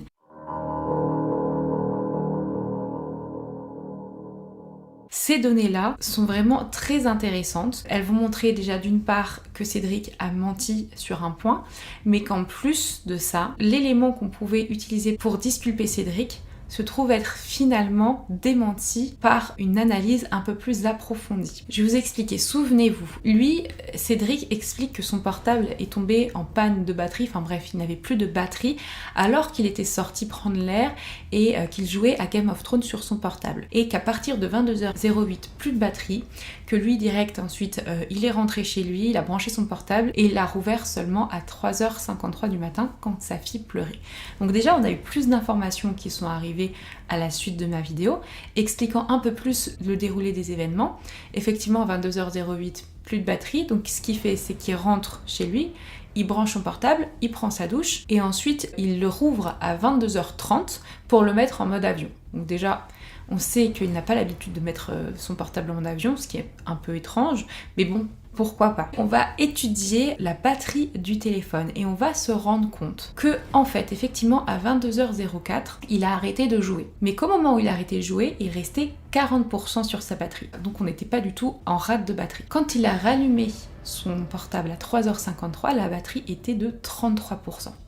Donc déjà, non seulement il n'était pas en panne de batterie, mais en plus de ça, on peut très bien voir qu'il n'avait pas branché son portable parce qu'on est passé de 40 à 33% entre 22h08, heure à laquelle il a éteint son portable, et 3h53 du matin. Donc on peut dire qu'il a menti. On observe également que le lendemain de la disparition, donc le 16 décembre au matin, Cédric a essayé plusieurs fois d'appeler Delphine, ce qui paraît finalement très logique quand on est à la recherche d'une personne disparue. Or, selon les données recueillies, pour les juges d'instruction, cela ressemble plus à quelqu'un qui essaye de se donner un alibi. Donc on va aller plus dans les détails. En septembre 2022, il y a eu une expertise téléphonique qui a été confiée à la société Forensic Data. Donc déjà, cette analyse a permis de confirmer qu'effectivement, le portable de Delphine n'a jamais quitté la couverture réseau de l'antenne relais correspondant au domicile conjugal, donc rue Yves Montand à Cagnac-les-Mines, entre 3h55 et 7h48 du matin. Ensuite, donc ça a permis de confirmer également les activités du portable de Delphine, notamment à savoir que le téléphone de Delphine a borné à au moins 3 reprises, lorsqu'elle a envoyé un message à son amant à 22h58, aux alentours également d'1h du matin, et enfin vers 6h52 du matin. Donc ce dernier ping, donc rapidement je vous avais parlé des pings, qu'est-ce que c'était dans ma vidéo sur la disparition du MH370 ici. Donc ce dernier ping a forcément été réalisé par une action humaine. Mais le souci c'est qu'on sait qu'à 6h52, Cédric était en présence des gendarmes qui étaient chez lui. Ils sont d'ailleurs restés entre 6h30 et 7h15. Donc ça voudrait potentiellement dire que Cédric ne pouvait pas être celui qui utilisait le portable de Delphine à ce moment-là et peut-être qu'il n'était donc pas relié à sa disparition. Or, on apprend qu'à 6h52, les gendarmes sont restés assez longuement en train d'examiner le véhicule de Delphine. Et Cédric n'était pas avec eux à ce moment-là. Lui, il est resté chez lui, donc dans sa maison, pour ce qu'il disait aux gendarmes, garder un œil sur ses enfants. Et en plus de ça, des analyses complémentaires ont permis de montrer une utilisation presque parfaitement synchronisée des portables de Cédric et de Delphine. Donc les études ont montré que le téléphone de Cédric est resté inactif pile entre 6h51 et 6h54, alors que l'appareil de Delphine est lui déverrouillé à 6h52. Donc dans cette période d'inactivité du portable de Cédric. Cédric appelle avec son téléphone qui est un Doogee, Delphine donc plusieurs fois comme je vous le disais, et plus précisément je vais vous les lire, une fois 6h40, deux fois 6h41, 6h42, 6h43, 44, 45, 48, 49, 50, 51, puis 54 et 55. Et à 6h52, on peut donc se dire que le mis en cause n'était pas en action sur son propre téléphone. Et donc il aurait très bien pu avoir le téléphone de Delphine dans sa main, l'allumer et ensuite le rééteindre. À savoir que le portable de Delphine a cessé définitivement de fonctionner après le départ des gendarmes, donc 7h48. De son côté, lui, Cédric a toujours nié avoir eu en main le téléphone de Delphine. D'ailleurs, il disait qu'il ne connaissait même pas son code de déverrouillage.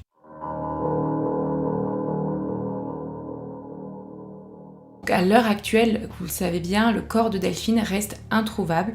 La reconstitution qui a eu lieu en décembre 2022 de la soirée de la disparition de la jeune infirmière n'a pas vraiment permis de réelles avancées de l'enquête. Par contre, ça a permis de vérifier qu'il était très possible d'entendre les cris d'une femme depuis le domicile des voisines, celles qui ont entendu ces fameux cris avec les aboiements le soir de la disparition. Mais ça ne confirme rien, en effet ça reste des témoignages et en plus aucun des autres voisins, même les plus proches du domicile Jubilard, n'a entendu ces cris et ces aboiements. De son côté, lui, Cédric continue à clamer son innocence, mais il reste le principal suspect dans la disparition de Delphine Jubilard. Là, je vais vous citer ce qu'a dit un des avocats. Il a expliqué à plusieurs reprises, il a été énoncé que la reconstitution fait partie des derniers actes d'instruction.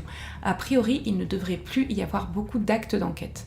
On s'approche donc de la fin de l'instruction, probablement courant de cette année 2023. Il faut donc attendre la décision des magistrats. Et donc ce sont les juges d'instruction qui vont devoir déterminer s'il existe suffisamment d'éléments pour renvoyer Cédric Jubilard devant les assises. Pour la défense, la reconstitution ne prouve rien et ne démontre pas la culpabilité de Cédric, surtout par rapport à ce témoignage des voisines. Ils disent que c'était vraiment complètement décousu. Alors pas le témoignage, mais la reconstitution. Vous savez, Cédric a 3 avocats et son avocate maître Emmanuelle Franck, elle ne croit pas que les dires des voisines puissent être reliés formellement à Delphine. Cette reconstitution a duré assez longtemps et pendant 6 heures, Cédric Jubilard est resté mutique et il se tient à sa version des faits. Et pour l'avocat des proches de Delphine, maître Mourad Batik, cette reconstitution aura au moins permis de confirmer qu'une dispute a bien éclaté entre le couple. Donc pour donner des nouvelles, aujourd'hui, donc l'amant de Montauban a repris sa vie tranquillement, malheureusement sans Delphine et également sans sa femme de qui il s'est séparé. Pour ce qui est des enfants de Delphine et de Cédric, Elia, elle, aurait environ 5 ans maintenant, Louis, lui, aurait environ 9 ans,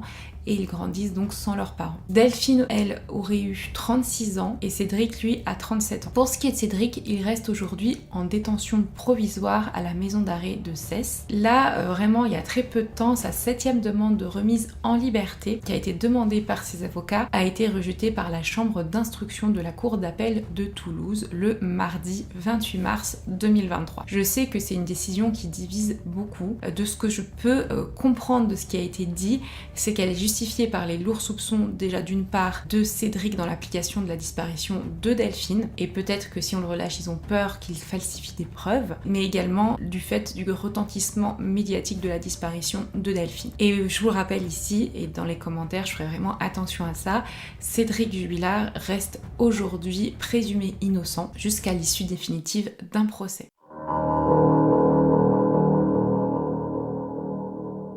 Cette disparition remonte à il y a maintenant un peu plus de 2 ans, donc en avril 2023. À cette époque, l'enquête approchait de sa fin. Les juges d'instruction avaient quasiment terminé leurs investigations. La reconstitution avait eu lieu quelques mois plus tôt et la défense, comme la partie civile, attendait la décision du renvoi devant la cour d'assises. Depuis 2 ans se sont écoulés et le procès a enfin eu lieu.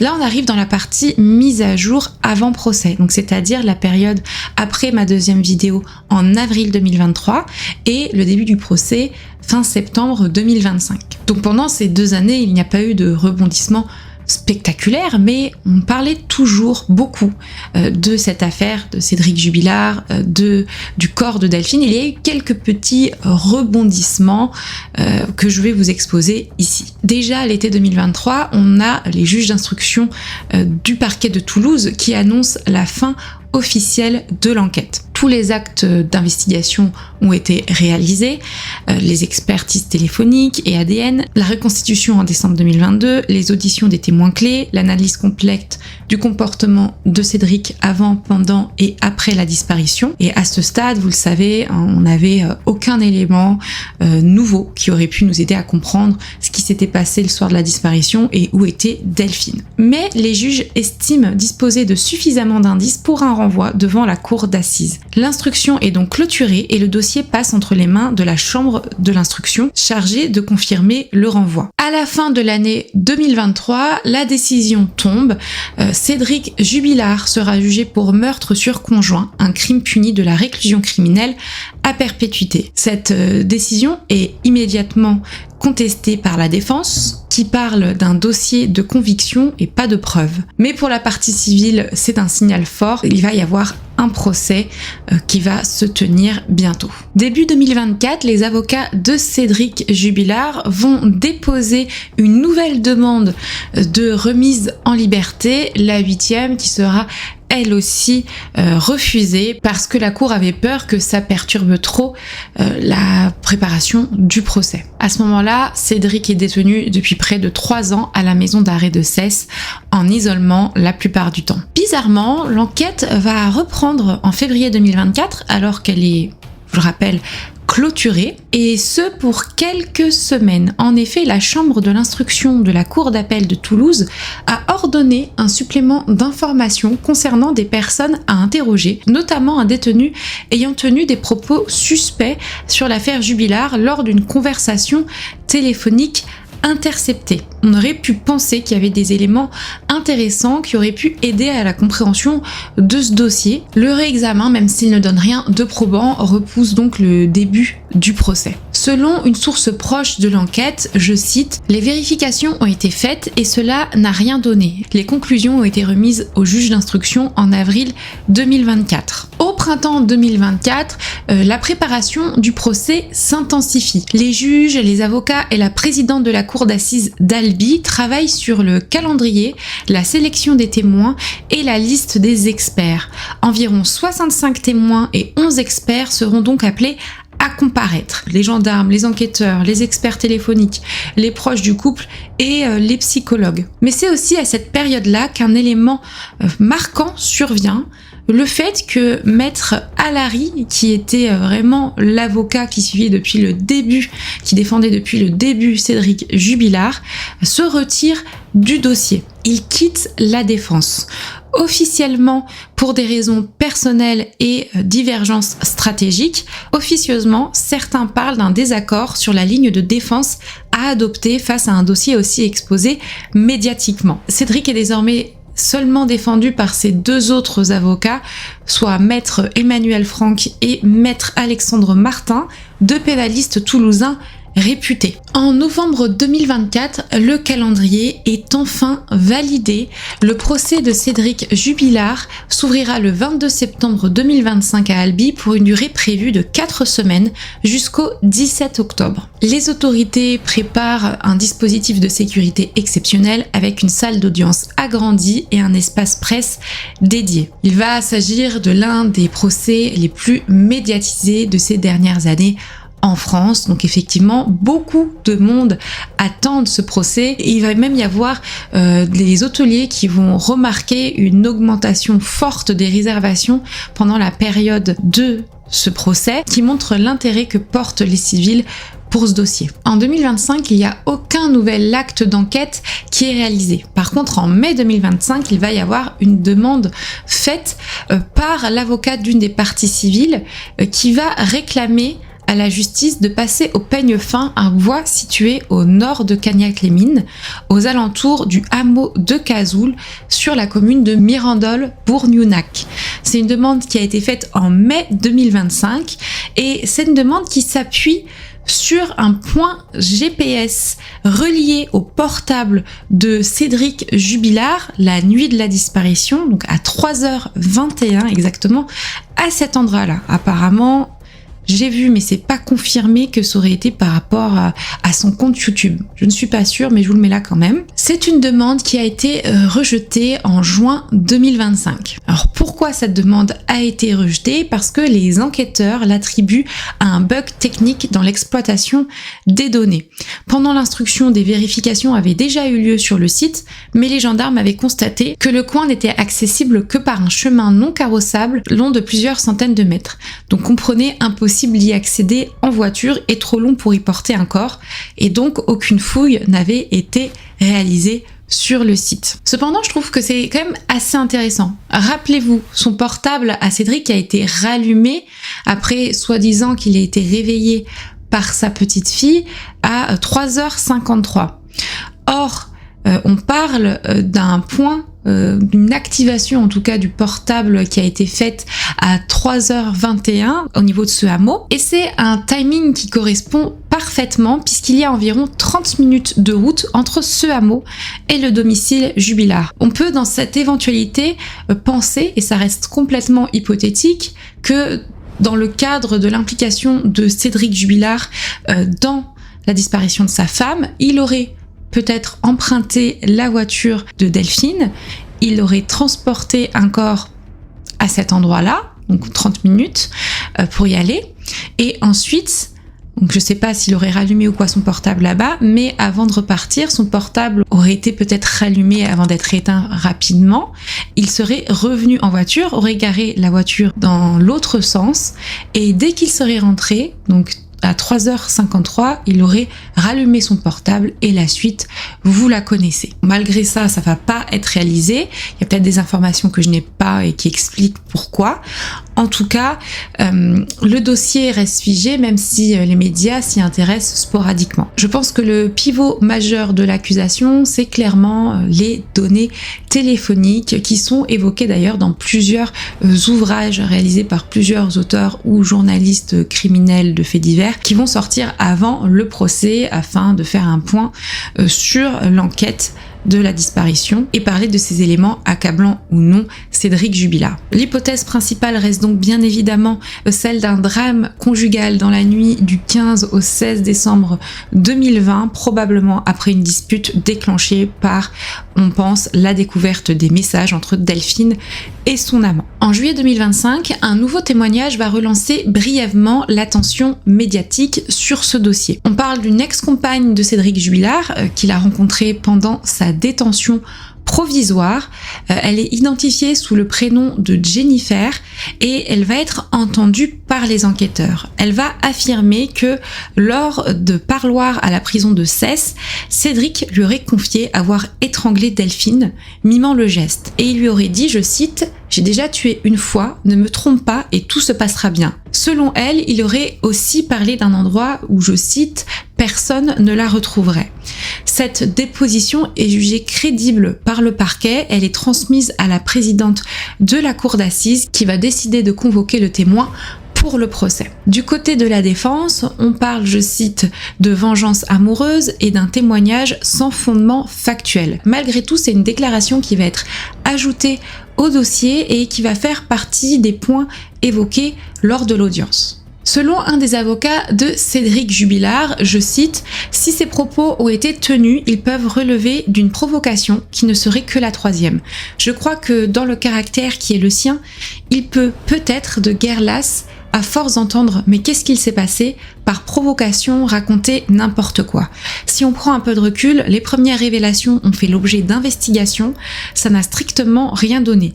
Les deuxièmes révélations à son codétenu ont fait l'objet d'investigations, ça n'a strictement rien donné non plus. Et début du mois de septembre 2025, alors que le procès arrive à grands pas, la justice va ouvrir une enquête pour subornation de témoins et appel malveillant réitéré. Après que Cédric Jubilard a tenté de joindre Jennifer, il avait tenté à plusieurs reprises d'appeler cette dernière le 4 septembre 2025 au soir. Son ex-compagne n'ayant jamais répondu à ses appels, il lui aurait laissé plusieurs messages, dont un message vocal, je cite, qui disait « Réponds quand je t'appelle, tu as peur de quoi ?» De son côté, lui, il nie totalement avoir tenu ses propos auprès de Jennifer. C'est une enquête donc qui a été classée sans suite, l'enquête pour subornation de témoins et qui ne donnera rien. Et c'est dans ce contexte, après presque 5 années d'attente, que s'ouvre enfin le procès de Cédric Jubilard le 22 septembre 2025 devant la cour d'assises du Tarn à Albi. Un procès hors norme, sans corps, sans aveu, avec une question centrale, est-ce que la justice peut condamner un homme sur la base d'indices ?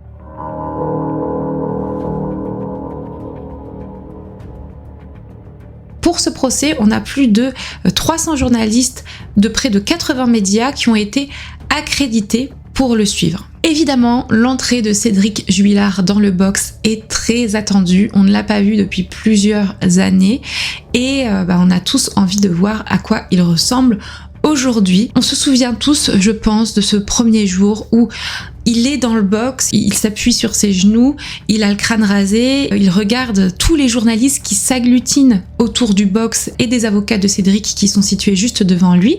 Il y a juste un petit interstice où Cédric peut échanger avec ses avocats.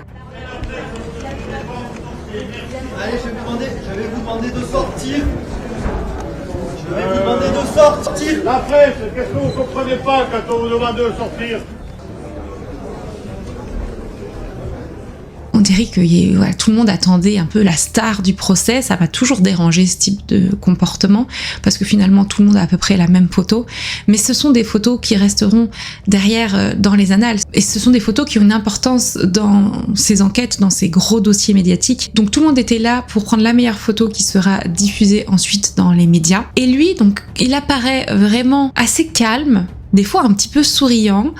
Et il a une attitude qui ne plaît évidemment pas à l'opinion publique, de quelqu'un qui s'en fout peut-être un petit peu ou qui rigole en discutant avec son avocate. Ça rentre dans son personnage provoquant qui n'inspire guère la sympathie. 2 jours seulement après le début du procès, la présidente de la cour d'assises du Tarn a ordonné l'interdiction totale de toute captation visuelle du principal suspect, donc de Cédric Jubilard, après la diffusion le mercredi 24 septembre d'une séquence interdite par l'émission Quotidien. Ils avaient capté un échange entre l'accusé et ses avocats et ça c'est interdit. Et donc la punition a été un petit peu pour tous les journalistes, mais bon, pour eux la punition était un peu plus prononcée puisque les journalistes du Quotidien ont été exclus totalement du tribunal pour toute la durée de ce procès ultra médiatisé. Donc dès les premiers jours, évidemment,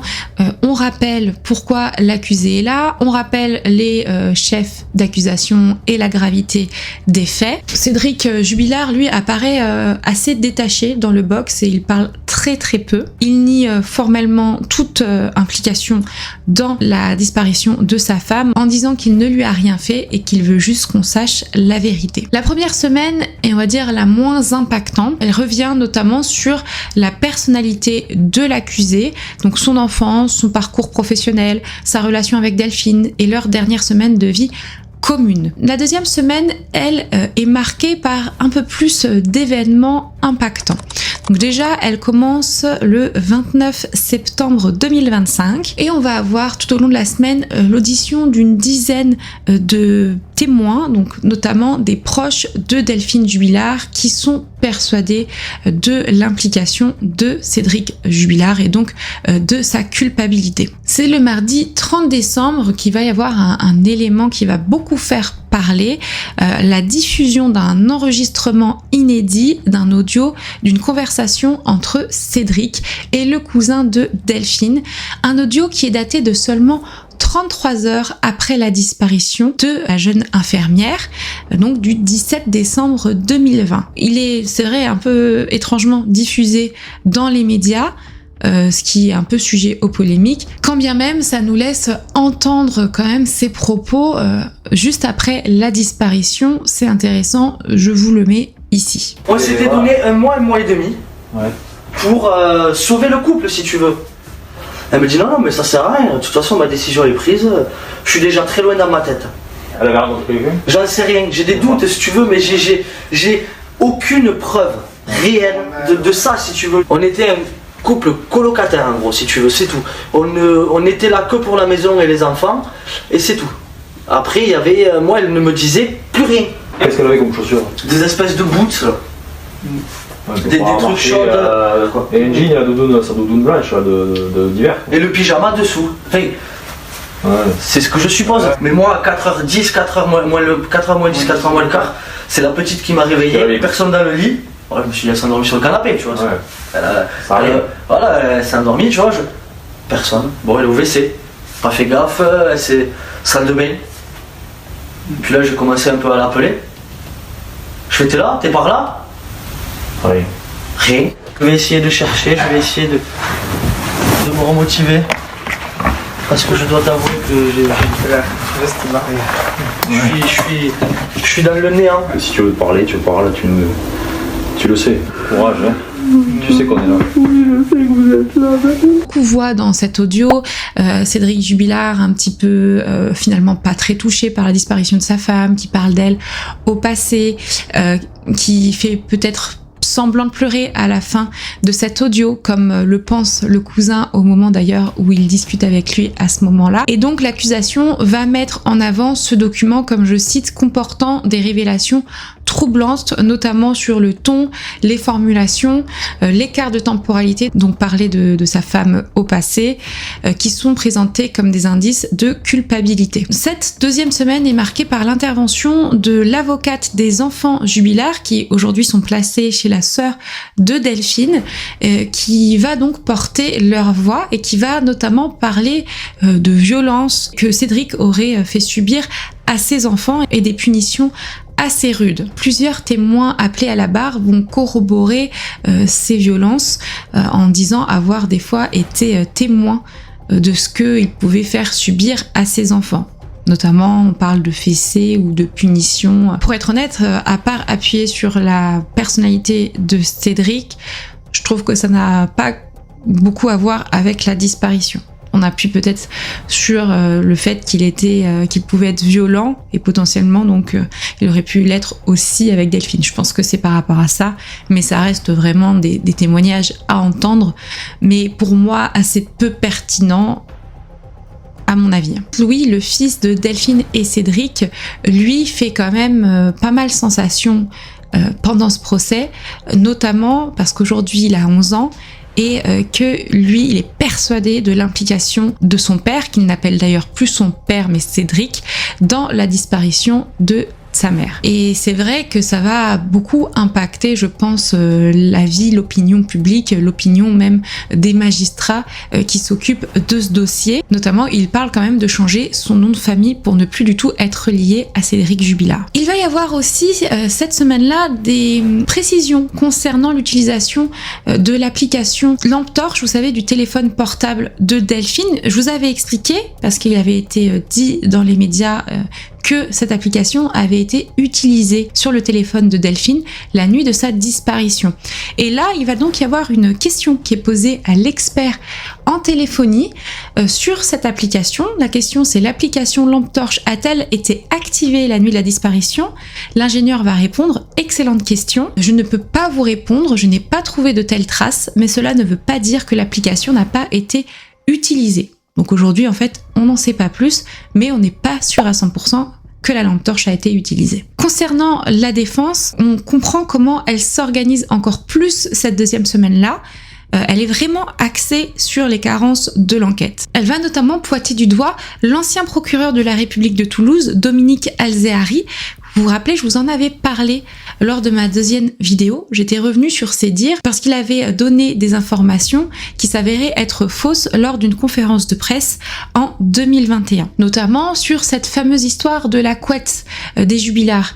Il avait expliqué au départ qu'elle se trouvait dans la machine à laver lorsque les gendarmes sont arrivés, donc potentiellement il y aurait pu avoir du sang dessus ou quoi que ce soit, puis finalement il s'avère que c'était pas du tout le cas, qu'elle a été lavée bien plus tard et que donc c'était une mauvaise information qui avait été donnée par cet ancien procureur. Et donc, fait assez rare pour le souligner, il va se présenter à la barre et va être entendu concernant cette fameuse conférence de presse controversée de juin 2021. Alors, Maître Martin, avocat de la défense, va dire, je cite: « Je considère que vous êtes le péché originel de ce dossier. À partir de votre intervention, il a fallu qu'on rétablisse un bon nombre de vérités. » Et ensuite, on arrive à la troisième semaine qui va débuter le 6 octobre. Elle est particulièrement mouvementée cette semaine. Donc déjà, on va avoir, après le témoignage de l'amant de Montauban, donc qui s'appelle Donajan Maquet, qui était venu lui raconter son histoire naissante avec Delphine et affirmer sa conviction de l'implication de Cédric Jubilard dans sa disparition, avoir la défense qui va provoquer un coup de tonnerre. Et effectivement, je me souviens que quand j'ai vu passer succinctement comme ça dans mes notifications cette information, je me suis dit, oulala, est-ce qu'on ne se serait pas trompé depuis le départ? Et est-ce qu'en fait cette information-là a été cachée ou qu'on s'en est rendu compte vraiment trop tard. En tout cas, je vais vous l'expliquer. On a donc le 6 octobre 2025 les avocats de Cédric Jubilard qui ont accusé les enquêteurs d'avoir, je cite, falsifié la procédure lors de l'instruction en cachant selon eux un élément clé, donc le bornage du téléphone de l'amant qui aurait, d'après leur dire, été détecté la nuit de la disparition sur le relais couvrant le domicile du couple à Cagnac-les-Mines. On a donc maître Martin qui va s'emporter en expliquant, je cite, « C'est un véritable scandale judiciaire. On a volontairement écarté une donnée qui montrait que l'amant de Delphine avait pu être sur place. Quand on falsifie un dossier, c'est qu'on ne veut pas chercher ailleurs. » Et donc, à la barre, cet amant, Jean, qui est un homme de 44 ans, va dire « Je ne suis jamais allé à Cagnac-les-Mines ». Pourtant, la défense affirme que son numéro figure bien sur la liste des centaines de téléphones captés entre 22h et 6h du matin autour du domicile Jubilard, et que le procès-verbal concernant le bornage du téléphone de l'amant avait mystérieusement disparu du dossier. Finalement, dès le lendemain, donc le 7 octobre, ce coup de théâtre s'effondre. Je me souviens, ça avait vraiment fusé de partout dans les médias, et en fait on va avoir une explication simple et un peu bête due à l'informatique, et c'est un gendarme qui est auteur du document en question qui va s'exprimer un petit peu penaud, on va dire. Devant toute la cour, il va dire que ça résulte d'une erreur, une simple erreur de copier-coller entre deux bases de données, et que le numéro de cet amant n'avait rien à faire en fait dans le listing des numéros de téléphone recensés autour du domicile Jubilard. Il apparaît donc que le numéro de téléphone de cet homme n'a jamais borné à Cagnac-les-Mines et qu'il disait donc la vérité. On a donc l'avocat des enfants de Delphine, maître Laurent Boguet, qui résume alors, je cite, « Les médias parlent d'un scandale, mais il n'y en a pas, ce n'est qu'une erreur de manipulation informatique ». De leur côté, les autres parties civiles dénoncent une tentative de diversion, soulignant que cette hypothèse ne permet en rien d'expliquer le fait que le portable de Delphine borne à 6h52 au niveau du domicile des Jubilards sans jamais donc quitter cette zone, et que d'ailleurs son amant lui embauchait à 6h du matin au magasin de bricolage où il travaillait. Donc ça ne coïncidait pas du tout. Toute cette semaine, on va enchaîner les témoignages, certains se contredisant. On va voir d'ailleurs des anciens codétenus de Cédric Jubilard qui vont être interrogés en visioconférence. Certains affirment que Cédric Jubilard était pas assez intelligent pour organiser la disparition de sa femme et qu'il fasse presque le crime parfait, et d'autres sont certains de sa culpabilité. Et puis on revient sur Marco, cet homme, vous savez, qui disait avoir recueilli les aveux de Cédric Jubilard et qui avait parlé de cette ferme brûlée. Un codétenu va avertir pendant le procès, je cite, « Marco est fou, c'est un mythomane ». Sa parole est donc encore plus remise en cause à ce moment-là. Cédric, de son côté, va dire que plus de 90% de ce que Marco dit est faux. Par contre, il va concéder partiellement avoir en effet tenu des propos à Séverine et lui sur cette ferme brûlée, en disant qu'il qualifiait ses propos de blagues, des paroles destinées à choquer plutôt qu'à confesser. On a ensuite cette semaine-là Jennifer et Séverine qui vont s'exprimer quant à leur témoignage. Donc Séverine finalement pense que Cédric n'est pas impliqué dans la disparition. Cédric, je ne le crois pas coupable, parce que pour l'instant, on nous a pas amené de preuves, quoi. Comme quoi, il est coupable, quoi. Cédric, c'est quelqu'un de bien, en fait.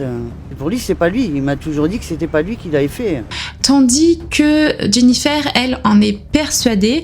Elle avait, vous savez, confessé avoir entendu de la bouche de Cédric fameux propos qu'il avait tué Delphine, et il avait même apparemment mimé comment il l'avait fait. Ils sont revenus là-dessus. Je lui ai dit mais c'est toi qui l'as tué. C'est là qu'il m'a dit oui et qu'il m'a dit comment il avait procédé. Il me dit je l'ai étranglé. Il me montre en fait sur moi. Il me colle contre lui en arrière. Il me fait une clé de coude comme s'il allait m'étrangler.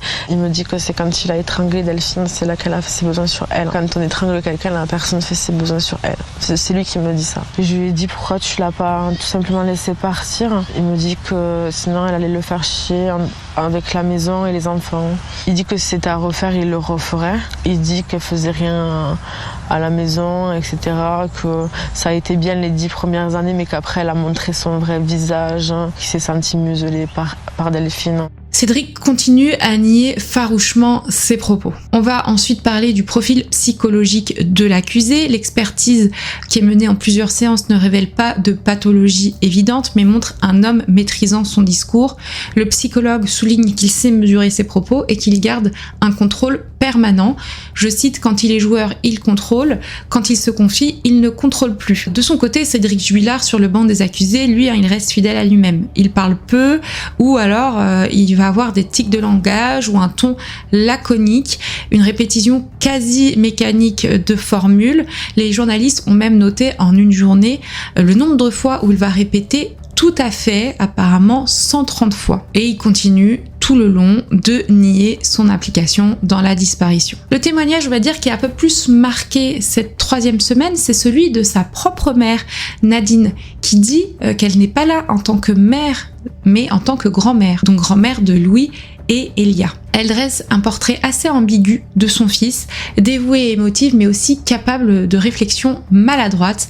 Elle va reconnaître par exemple avoir dit à sa fille en plaisantant, je cite, « Tu vas pas faire comme ton père ». Elle admet surtout avoir entendu quelques semaines avant la disparition de sa belle-fille, Cédric, lui dire des propos assez problématiques au regard de ce qu'on sait aujourd'hui. C'était des menaces proférées par son fils à l'encontre de Delphine. Il disait, je cite, « J'en ai marre, elle m'énerve, je vais la tuer, je vais l'enterrer, personne ne va la retrouver ». Nadine avoue aujourd'hui regretter avoir pris ces menaces à la légère. L'ultime semaine du procès s'ouvre dans une atmosphère lourde, presque résignée. Après 3 semaines d'audience et de témoignages parfois contradictoires, la cour d'assises du Tarn s'apprête à interroger Cédric Jubilard lui-même sur la nuit de la disparition de son épouse. Aucun coup de théâtre n'est attendu cette semaine, Tout le monde espère au moins des éclaircissements sur ce qui s'est passé. On commence par lundi 13 octobre, le fils de Cédric et Delphine Jubilard qui va s'exprimer à travers une lettre qu'il a écrite du haut de ses 11 ans et qui sera lu à l'audience de la cour d'assises. Il y décrit un père violent et l'accuse de maltraitance. Je cite, « Il m'insultait beaucoup ». C'est ce qu'il écrit avec ses mots d'enfant. Depuis le début du procès, je vous disais que Cédric Jubilard restait impassible dans son box d'accusé, le même ton neutre et il était presque désinvolte. Je cite maître Laurent Decaune, « Il ne donne pas l'impression de mesurer l'abîme qui s'ouvre devant nous ». Maître Laurent Decaune, un des avocats des parties civiles. Face aux questions de la présidente Hélène Ratineau, Cédric reste fidèle à lui-même. Réponse brève, geste nerveux, haussement d'épaule, oui, non, tout à fait, je ne sais plus. Tous ces onomatopées presque s'enchaînent comme un disque rayé. À un moment, la présidente s'inquiète et lui pose la question « Ça va, monsieur Jubilard, je vois que vous transpirez ».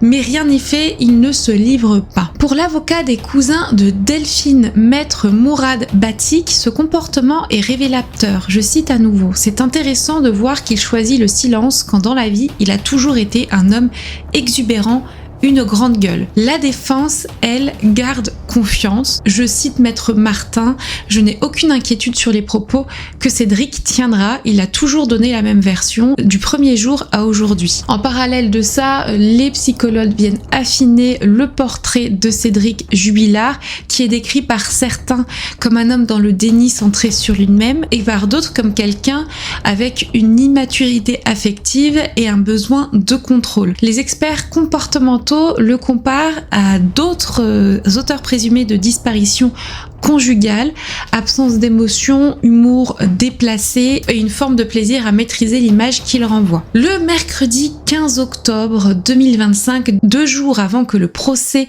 se termine, les réquisitoires du parquet tombent. Les 2 avocats généraux requièrent 30 ans de réclusion criminelle contre Cédric Jubilard, assorti d'une interdiction de port d'armes pendant 15 ans et du retrait de ses droits parentaux. Le jeudi 16 octobre est consacré à la plaidoirie de la défense.